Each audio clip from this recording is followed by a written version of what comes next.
Huzzah! So I had the nightmare of a dream last night, and I mean a total nightmare.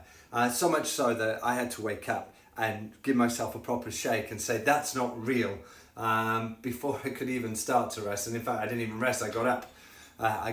It was just such a shake. So, guys, as always, do like, do share, and do follow for more content. Let me take you through the nightmare that was last night. So this nightmare of a dream started, and I knew something was wrong straight away, because I said to this doctor, I didn't know why I was there. I had no real idea of what was going on. I'm just dreaming, and I said to the guy, I said, is it all right for me to film? I said, because I do TikTok, bloody blah blah. Is it all right if I film? And he went, I prefer it if you didn't. I went, okay, what's going on? And then he's got a screen. I don't know how the screen's in front of me, but he's got the screen in front of me. He said, see this dark patch here? He said, I'm really sorry to tell you, Mr. James. He said, but you've been diagnosed with cancer. I thought, oh my goodness, what the hell? And obviously I don't know I'm dreaming, okay? So I'm going through all the emotion, okay, all right. He said, and it's terminal. I'm like, that's not what you want to hear. What do you mean?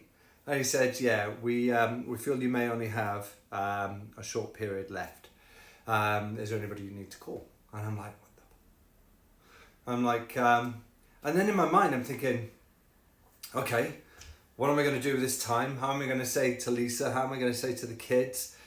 What do I have in place? What cover do I have? What can I claim? And it's terminal. So if you're terminal, your life cover can pay out, because if you're going to die within 12 months, if it's terminal, they'll pay out earlier. I'm thinking all of this stuff. And honestly, guys, I felt all the emotion of it, And I know what's triggered this. You know, we've had someone die over the weekend, someone quite famous in the Formula One world. You know, he was 76. He's had a good life, Eddie Jordan. So, I mean, that was part of it. I was away recently. I was speaking to someone. He's waiting for a diagnosis to come back on results of prostate cancer. They believe he might have it, but they're not certain. So he was really anxious about the results coming in. And I think all of these things coming together have obviously manifested themselves in my dream. And I was a recipient of the bad news. And honest to God, guys, it was awful. Absolutely awful. Thankfully, I woke up and realised it was all a dream. But it was really, really shaking. And I have to say, guys, for you out there that don't have protection in place, I don't know how you do it. I don't know how you can sleep at night, honestly, for the fear that if anything was to happen to you, that you would leave your loved ones without money and without protection. In my mind, I'm thinking about all the things I can do, my terminal illness benefits, my critical illness cover, kind of clear my mortgage so that they don't have to worry about that. And then I'm also thinking about my bucket list. I wanted to do so much in my life, and now all of a sudden I've got to try and do it before I get too sick to be able to do it. Honestly, it was scary, guys.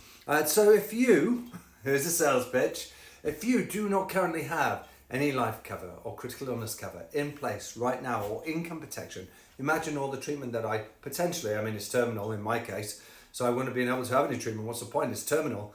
But if it's not terminal, you need treatment, you need time off work, income protection, who's going to replace your income for you? All right? So guys, there's lots to consider. Now, thankfully, I do not have cancer. In fact, I say that. Who knows? Maybe this is a premonition. But I did have my prostate checked recently, and that was okay. And I'm quite fearful about the prostate cancer because it's the one thing that a lot of men leave and it gets undetected. But they took my blood work and everything else. My PSA levels were good. Who knows? But hopefully I haven't. I'm doing everything I can to make sure I get myself checked regularly, have my PSA checked regularly. So it's certainly something that I'm doing to try and avoid it. Avoid it. How can you avoid it? It's crazy, isn't it? You're either going to get it or you're not. But what you can do to make your life or your family's life more comfortable if you do get it, that's really the question. Anyway, if you need it and you don't have it, or you have it but you need to review it, then reach out. Sorry, such a long post. I bet none of you have got to the end. Huzzah.